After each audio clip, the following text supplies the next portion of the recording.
চৰকাৰে আকৌ সহায় দিয়া নাই। এতিয়া আমাৰ হেমন্ত বিশ্ব শৰ্মাক অনুৰোধ, এতিয়া আমাৰ বানপানী হৈ গৈছে নামতা আমনি, এই জেগাখিনি হ'ল আমনি।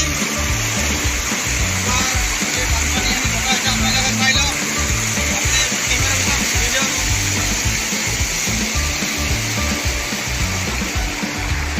আমি চৰকাৰৰ পৰা একো সাহায্য পোৱা নাই। আমি হেমন্ত বিশ্ব শৰ্মাক আমি অনুৰোধ কৰিলোঁ, আপুনি চাই যাওক। এতিয়া আমাৰ থকা জেগা বন্ধ হৈছে, আমাৰ থকা এতিয়া আমাৰ ঘৰ চৰ গোটেই পানী হৈছে। এতিয়া ঘৰত ধুনীয়া পানী, ভিতৰত ধুনীয়া পানী হৈছে। এতিয়া আপোনালোকে চাই যাওক। এতিয়া আমনি আপোনাৰ চামতা আমনি, কেমেৰাখন দেখি থকা নে বাহিৰত।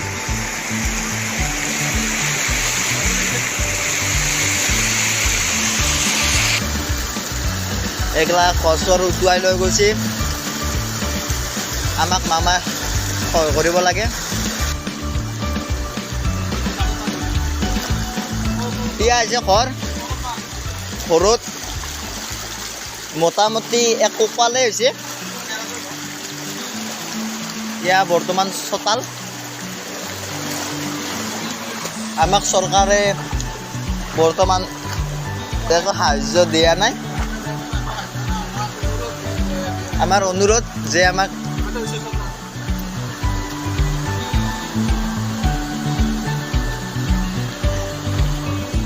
এতিয়া চোৱা এক কঁকাল পানী হৈছে। এতিয়া পানীয়ে পানী। এইটো হৈছে মেৰাজুল হকৰ ঘৰ।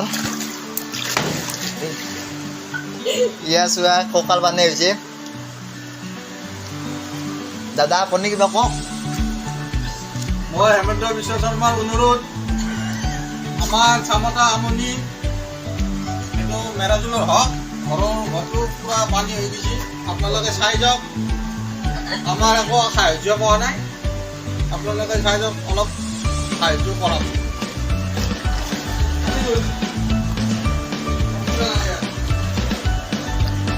এতিয়া পানীয়ে পানী।